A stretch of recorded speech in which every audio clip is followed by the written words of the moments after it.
Hello, my dear children. Very good afternoon. This is L.K. Tripathi from Lakshmi Prasad Memorial Public School, Bola Bazar.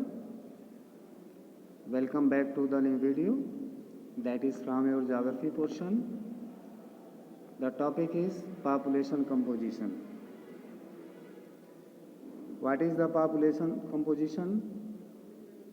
This topic will enable us to know about that. So, better for us to start this topic.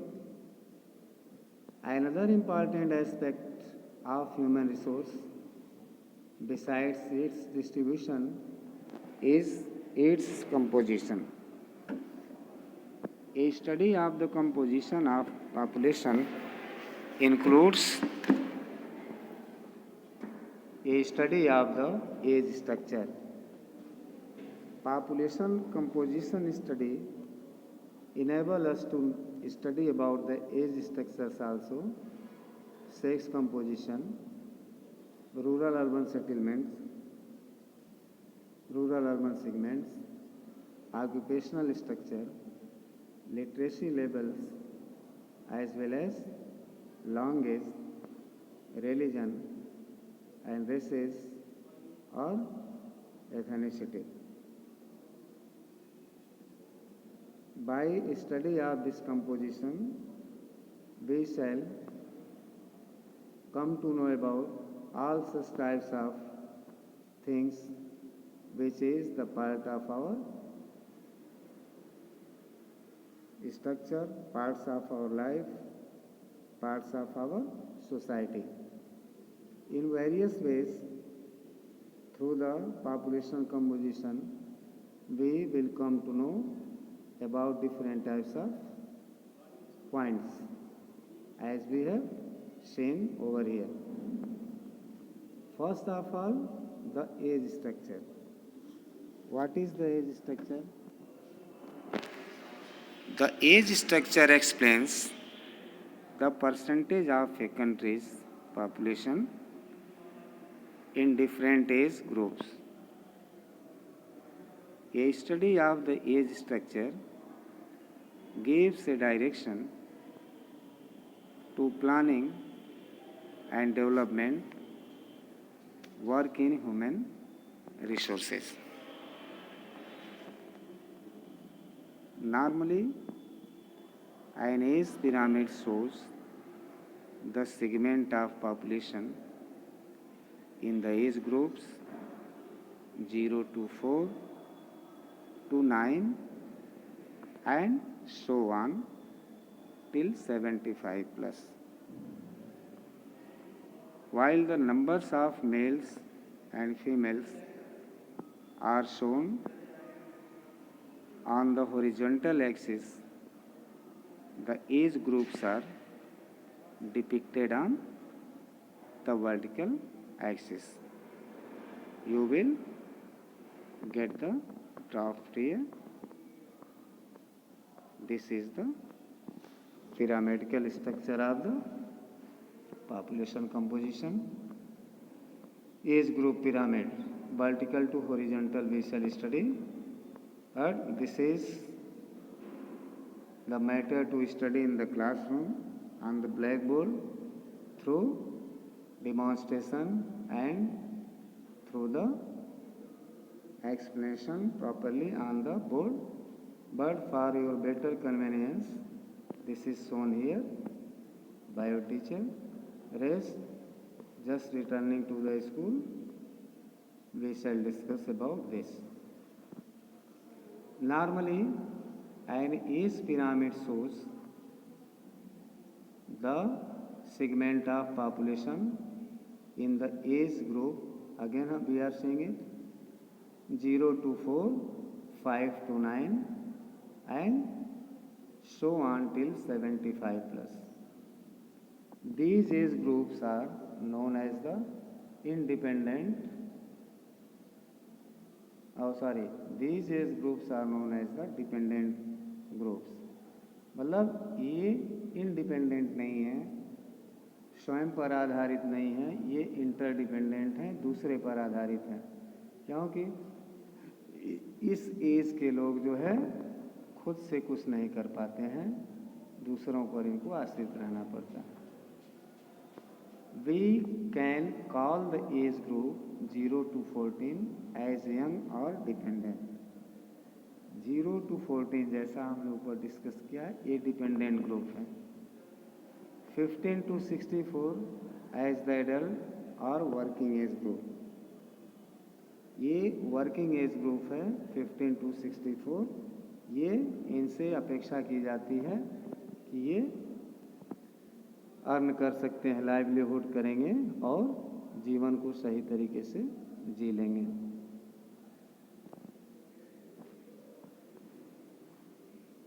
As the adult or working age group and 65 plus as the older age group, which may again include dependent। फिर से dependent हो गए 64 above जो है, मतलब 65 plus.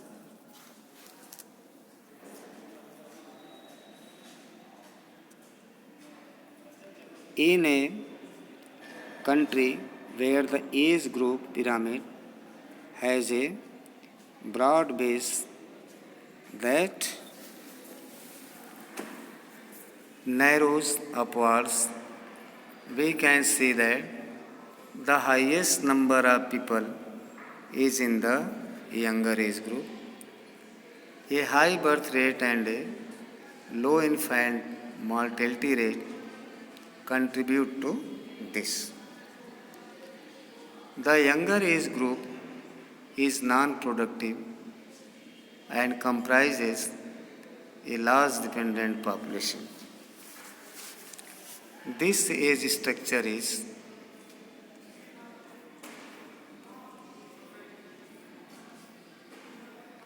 typical of developing economies like India and Bangladesh. Most African, some Asian, and many Latin American countries also have this type of age structure. In a developed country, developed economic country, the younger age group is not larger than the working segment. This points to the fact that the birth rates are controlled. So there is more proportion between the working and dependent population. The UK, the US, Canada, Japan, and most European countries have this kind of an age structure. In most developed economies, we also see a larger old age segment than in developing countries. This is because of better health care and medical facilities in the developed countries, and so old people live longer. In the developing countries, the life expectancy is low because of poor medical and health care facilities and lack of proper nourishment. So, fewer people are found in the older age group. When the working age group segment is larger than the other two, it means more people to sustain and provide for the other groups. This group also contributes to a country's economic development and is usually larger in developed countries. Now the sex composition. Sex composition refers to the male-female ratio or percentage of male to females in the total population. It is calculated as the sex ratio, which is the number of females per thousand males.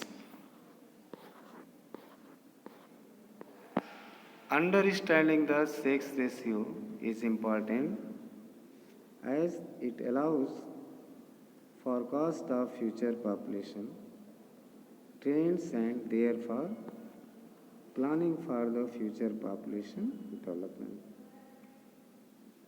Ratios of 1000 means that males and females are equal in number.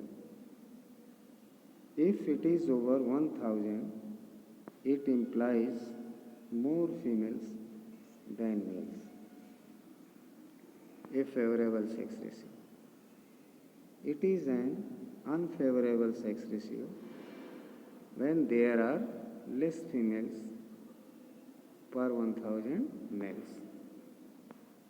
On the other hand, a more educated and developed society that considers there to be no difference between males and females will have a more favorable sex ratio.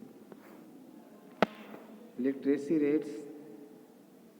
Literacy rates are determined by the percentage of the total population that is able to read and write. At the end of year 2000, about 80% of the world's population was considered literate. In the developing countries of the world, the literate population is lower, especially in the rural areas. In such economics, the female literacy is usually lower than that of males.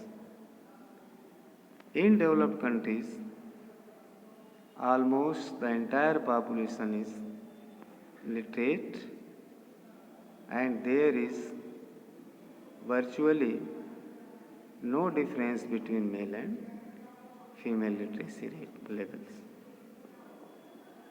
Occupational structure.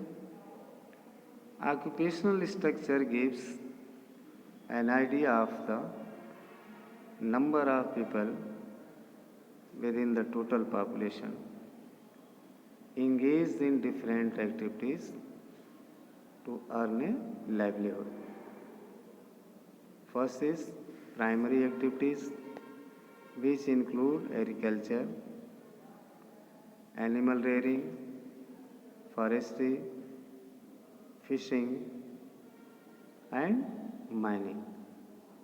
Secondary activities like manufacturing and processing. Number third, tertiary activities, which include services,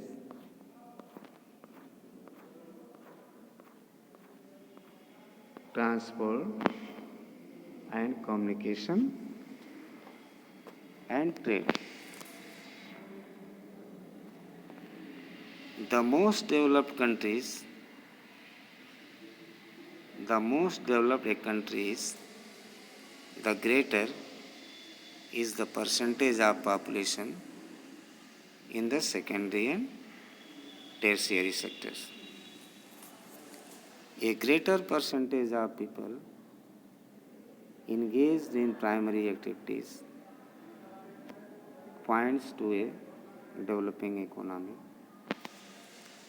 The rural and urban segments of the population are also important in planning development.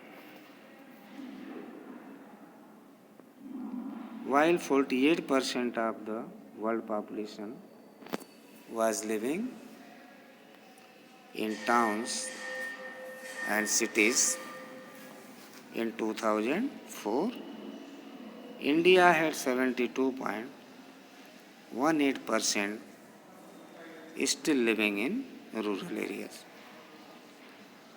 Population changes. The population in the world has been growing at varying rates since the human first appeared on earth. While man was dependent on hunting and food gathering for his food, the population grew at a very slow rate. With the Neolithic agricultural revolution, world population began to increase because of an assured food supply.